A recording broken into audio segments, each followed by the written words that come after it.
네, 여러분 안녕하세요. 자, 이 리플 관련해서 최근에 스위프트는 특정 기업이 통제하는 블록체인 인프라에 대해서 우려, 그쵸? 이 우려를 표명하며 리플과의 미묘한 긴장 관계를 드러내고 있는데, 그에 반면 유엔은 리플 블록체인 알고리즘을 공식 인정하면서 송금 시스템 핵심 기술로서 지목받고 있는데, 관련돼서 태그 반복과 어떤 이슈들이 있는지 함께 살펴보도록 하겠습니다. 자, 뉴스를 보게 되시면 유엔 리플 블록체인 알고리즘 공식 인정 XRP 송금 시스템 핵심 기술로 지목이 되고 있는데, 내용을 보게 되시면 유엔이 리플사의 블록체인 알고리즘을 공식적으로 인정하면서 XRP의 송금 시스템이 국제적인 채택을 받게 될지 주목이 된다라고 얘기를 하고 있어요. 자, 그래서 유엔 자본개발기금은 최근에 웨비나에서 리플과 스텔라르 국제결제 인프라의 핵심 기술로 지목하면서 금융 포용성과 저비용 송금을 위한 블록체인 채택을 강조했다라는 건데, 이로 인해서 XRP는 세계의 핵심 시장에서 글로벌 송금 시스템으로 자리 잡을 수 있는 기회를 제공받았다라는 거예요. 자, 그리고 유엔의 결정으로 시장에서는 XRP에 대한 호재가 다수 이어질지가 관심을 이끌고 있고요.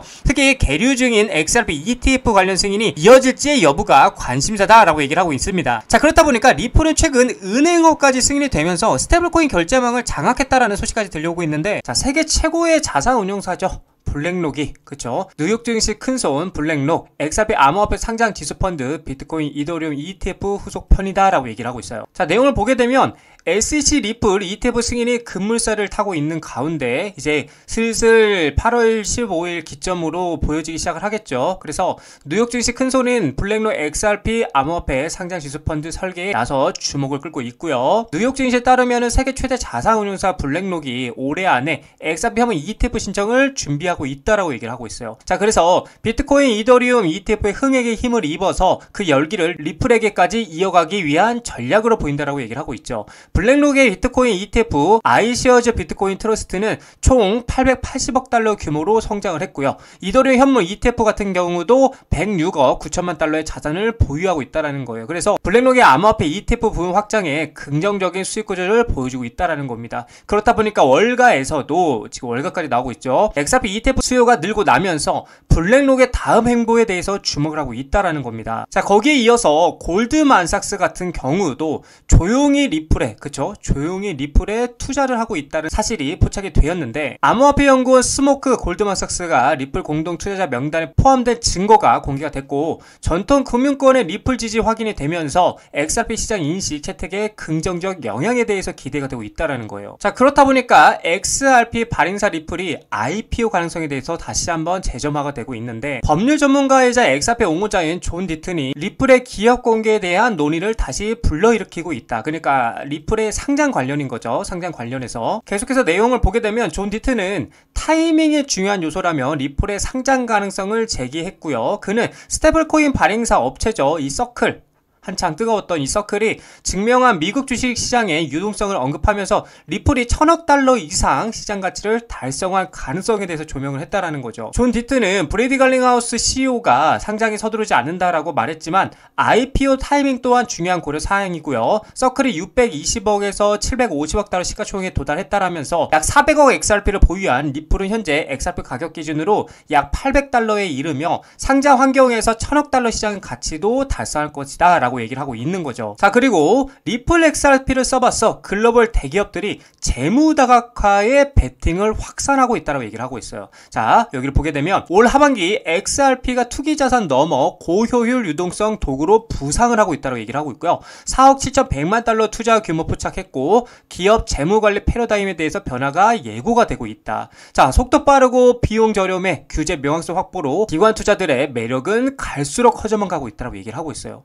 맞잖아요, 여러분들. 속도도 빠르고 비용도 저렴하고 규제 명확성까지 확보가 되면은 리플을 안 살 이유가 전혀 없다라는 거예요. 자, 계속해서 2025년 하반기에 다가오면서 주요 상장 기업들이 리플 XRP에 자본을 투자하며 재무 전략을 확장하고 있어서 주목이 되고 있고요. 이는 XRP가 단순한 투기적 토큰이 아닌 실용적이고 고효율적인 유동성 도구로서 활용될 수 있음을 시사하고 있다라는 거예요. 자, 그렇다 보니까 재무 관리의 전략적 변화에 XRP가 부상을 하고 있다라는 건데, 과거에 이제 투기적 자산으로 분류되던 암호화폐 경우에는 올해 들어서 리플 XRP를 중심으로 기업 재무에서 가치 저장 수단이자 결제 수단으로 부상을 하고 있다는 거고, XRP는 3에서 5초의 빠른 거래 속도와 1센트 미만의 소액 결제 구조를 특징으로 한다고 얘기를 하고 있고요. 이는 며칠이 걸리고 상당한 수수료가 발생하는 기존 자동이체나 전신송금 방식과 극명한 대조를 이룬다라고 얘기를 하고 있는 거죠. 자, 그래서 여러 기업들이 공식적으로 자사 대차 대조표의 XRP 할당을 발표를 했는데, 먼저 이제 비보파워 인터내셔널 같은 경우는 3월을 통해서 1억 2,100만 달러를 조달을 했고요. 이는 주로 사우디아라비아의 압둘 아지즈 빈 투르키 알사우드 왕자의 자금 지원을 받아서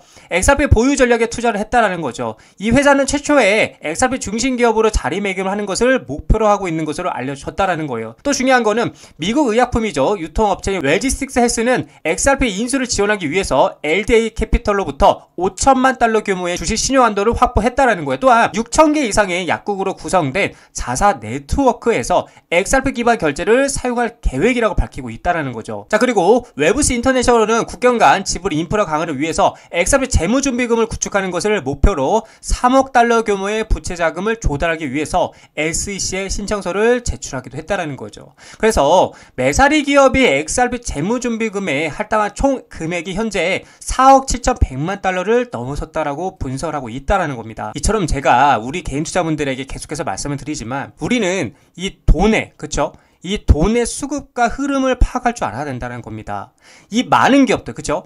이 많은 기업들이 많은 돈으로 리플을 계속해서 매집을 하고 있다는 것, 그만큼 이 리플의 전망을 긍정적이게 보고 있다는 관점이겠죠. 자, 그래서 우리는 이 돈의 흐름을 이해하고요, 리플에 투자해 나가셔야 된다라고 말씀을 드리고 싶습니다. 리플 차트를 보게 되시면 제가 계속해서 여러분들에게 말씀드렸던 자리죠. 4,000자리의 돌파 여부가 굉장히 중요하다라고 말씀을 드렸는데, 지금 계속해서 어떻게 하고 있다? 뚫을지 말지 계속해서 힘겨운 싸움을 벌이고 있다. 근데 제가 계속 말씀드리는 거는 지금 여기의 모양이 여기의 모양과 굉장히 유사하다라고 제가 말씀드렸죠. 그래서 당분간은 이 4,000원짜리를 놓고 계속해서 왔다 갔다 비비다가 다시 한번 모멘텀이 폭발해 주면서 이러한 상승이 나와줄 것이다 라고 여러분들께 말씀을 드리고 싶은 관점입니다. 그래서 지금은 우리가 뭘 해야 되냐? 무조건적으로 매수를 해야 된다. 겁내지 말고 계속해서 현금이 있을 때마다 우리는 매수를 하면서 공격적으로 투자를 나가셔야 된다고 저는 여러분들에게 말씀을 드리고 싶은 관점인 거죠. 자, 그래서 일단은 4,000원짜리의 돌파 여부가 중요하고, 돌파하고 안착하고 다시 한번 4,500원짜리를 돌파하는 그림까지 나와준다라면 계속해서 상방 스탠스로 갈 수 있다라고 여러분들에게 말씀을 드릴 수 있는 관점입니다.